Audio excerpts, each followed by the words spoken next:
اعوذ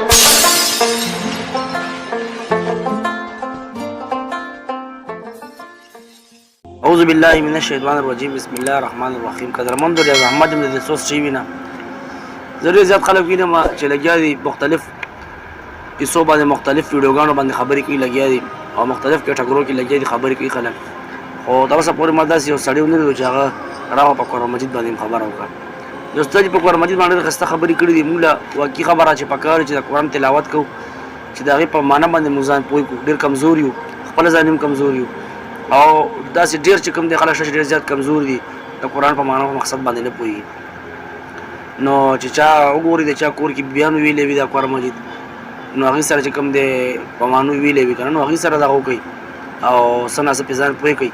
نو استاد دا خبرې کړې د قرآن مجید په باره کې خسته او ډېر خپل مزیدار خبرې کړې. نو تاسو دا خبرې وګورئ او خو پوره وګورئ، دا ویډیو پوره وګورئ او مخکې په ګروپونو کې شیر کړئ چې هر سړی قرآن مجید چې کم از کم چې هغه سنا سه په معنا باندې خو دې پوهېږي که نه چې څه ویمه لکه دا سبق چې کوم ځای مې د دې مطلب څه دی معنی څه ده، په دې باندې سړی پوهېږي که نه. آپ سمجھتے ہیں کہ صرف جھوٹ بولنا گناہ ہے، صرف بد نظری گناہ ہے،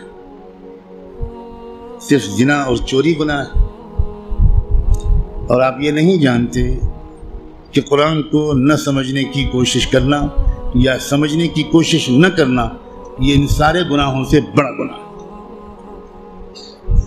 آپ انجینئر ہیں، بڑے خوش ہیں کہ میں انجینئر ہوں. آپ ڈاکٹر بن گئے، بڑے خوش ہیں کہ میں ڈاکٹر ہوں. آپ تاجر بن گئے اور آپ خوش ہیں کہ میں تاجر ہوں. اور آپ کو اس کمی کا احساس تک نہیں ہے کہ میں کتنا بڑا محروم انسان ہوں کہ میں اللہ کے کلام کو جو صرف میرے لیے آیا تھا وہ میں سمجھنے کی کوئی کوشش ہی نہیں کی. میں مسلمانوں کی اکثریت، غالب اکثریت، وہ جو 5 وقت کی نماز پڑھتے ہیں وہ بھی، جو روزہ رکھتے ہیں وہ بھی، جو اپنے کو دیندار سمجھتے ہیں وہ بھی، جو کچھ دینی کام بھی کرتے ہیں وہ بھی، اس بڑے گناہ میں تقریباً سب شریک ہیں کہ وہ قرآن مجید کو سمجھنے کی کوئی کوشش نہیں کرتے اور قرآن مجید کو نہ سمجھنے کو گناہ نہیں سمجھتے یا سمجھنے کی کوشش نہ کرنے کو گناہ نہیں سمجھتے. تو آپ قرآن مجید کو سمجھنے کی کوشش فرض عین سمجھیں اور قرآن کو اب تک سمجھنے کی کوشش نہ کرنا یہ کبیرہ گناہوں سے بڑا گناہ سمجھیں. اور رمضان کا مہینہ جو گناہوں سے توبہ کرنے اور معافی مانگنے کا مہینہ ہے، اس میں سب سے زیادہ اس گناہ سے توبہ کریں. اللہ کے ہاں آپ کی بخشش اس لیے کہہ کر نہیں ہوگی کہ اللہ حضرت میں تعلیم کے حلقے میں بیٹھتا تھا اور اس میں منتخب احادیث پڑھی جاتی تھی، اس میں فضائل نماز پڑھی جاتی تھی. یہ منتخب احادیث اور فضائل نماز اس لیے پڑھی جاتی ہے تاکہ قرآن پڑھنے کا، سمجھنے کا شوق پیدا ہو. اور اگر کوئی کتاب قرآن مجید کے سمجھنے کی کوشش کے راستے میں ایک رکاوٹ بنتی ہے تو میں کہنے کی ہمت بھی نہیں کرتا، ضرورت بھی نہیں سمجھتا کہ وہ کتاب یا اس کتاب کو یہ درجہ دینے والا اللہ کے ہاں کدھر کھڑا کیا جائے گا. رسول اللہ یہ شکایت کریں گے قیامت کے دن، یہ سن لیجیے، یہ قرآن میں آیا ہے. اور شکایت کیا کریں گے؟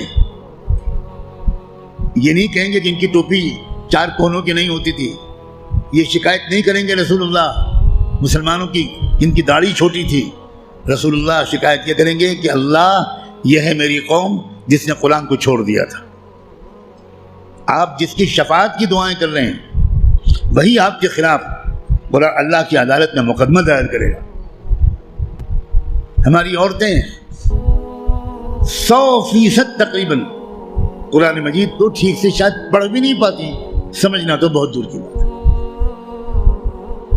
ہم نے کبھی فکر ہی نہیں کی کیا ہو گیا، مجھے کچھ سمجھ میں نہیں آتا. قرآن صرف تلاوت کے لیے نہیں آیا ہے. اول تو کتنے لوگ سال بھر تلاوت کرتے ہیں وہ آپ خود جانتے ہیں، لیکن میں کہتا ہوں اگر آپ سال کے روزانہ تلاوت بھی کرتے ہیں تو ایک بہت نیک کام آپ ضرور کرتے ہیں، لیکن قرآن کا حق صرف تلاوت سے ادا نہیں ہوگا. آپ کے دوست کا خط آپ کے پاس آئے، آپ کی ماں اپنا خط لکھے، آپ دور کہیں رہتے اور ماں آپ کو خط بھیجے، آپ خالی اس خط کو روزانہ پڑھ لیا کریں گے بس؟ اور دوست یا ماں اگر آپ سے کوئی مطالبہ کرتی ہے تو آپ اس پر عمل نہیں کریں گے؟ یہی سلوک ہم قرآن کے ساتھ کر رہے ہیں۔ قرآن کیا ہے؟ اللہ کے خطوط کا مجموعہ ہے، لیکن ہم کو کچھ خبر نہیں کہ اللہ نے ہم کو خط میں کیا لکھا ہے۔ آپ کا دوست آپ کو خط لکھے اور آپ اس کو سمجھ نہ پائیں، آپ چین سے سوئیں گے؟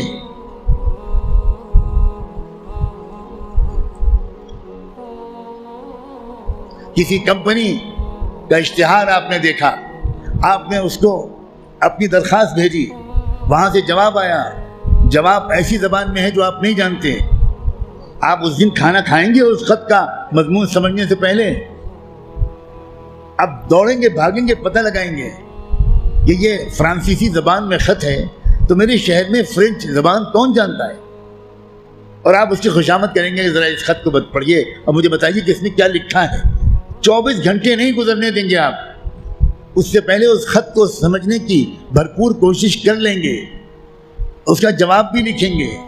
لیکن قرآن ہے کہ 60 سال سے آپ کو پکار رہا ہے، اللہ کا خط ہے کہ 70 سال سے آپ کو آپ پاس آ رہا ہے، لیکن آپ نے ایسے کان بند کر رکھے ہیں، ہمیں کوئی دلچسپی نہیں اللہ کے خط سے، اللہ کہتے رہیں ہمیں کوئی دلچسپی نہیں، ہم بہت مشغول ہیں، ہمارے پاس فرصت نہیں ہے، ہم بڑے کامیاب تاجر ہیں، ہم اسٹوڈنٹ ہیں، ہم پروفیسر ہیں، ہم ڈاکٹر ہیں، ہم انجینئر ہیں، ہم پولیٹیکل ایکٹیوسٹ ہیں، ہم جرنلسٹ ہیں، ہم اخبار میں کام کرتے ہیں، ہم کہاں قرآن کا ترجمہ پڑھ پائیں گے؟ بھئی ہمارے پاس کہاں اتنا وقت ہے؟ بھوگتے گا ہر وہ انسان، ہر وہ مرد اور عورت جو قرآن مجید کو سمجھنے کی کوئی کوشش نہیں کرتا اور قرآن کے مطابق اپنے آپ کو ڈھالنے کی کوئی سیریس کوشش نہیں کرتا، خون کے آنسو روئے گا وہ شخص، خون کے آنسو روئے گا۔ ایسا شخص تو جب قرآن کی تلاوت کرتا ہے تو قرآن اس پر لعنت بھیجتا رہتا ہے۔ اب غور تو کریں، رب قارئ للقرآن والقرآن یلعنہ، یہ میرے باپ کی اور پیر کی کہی ہوئی بات نہیں ہے، یہ بات صادق و مصدوق رحمت دو عالم صلی اللہ علیہ وآلہ وسلم نے کہی کہ قرآن بہت سے لوگ پڑھتے ہوتے ہیں اور پڑھنے کے درمیان قرآن اس پر لعنت بھیجتا ہے، اے اللہ یہ مجھ پر یہ پڑھ رہا ہے، اس پر لعنت۔ اب قرآن کی لعنت پر اللہ تعالیٰ قبول نہیں کریں گے؟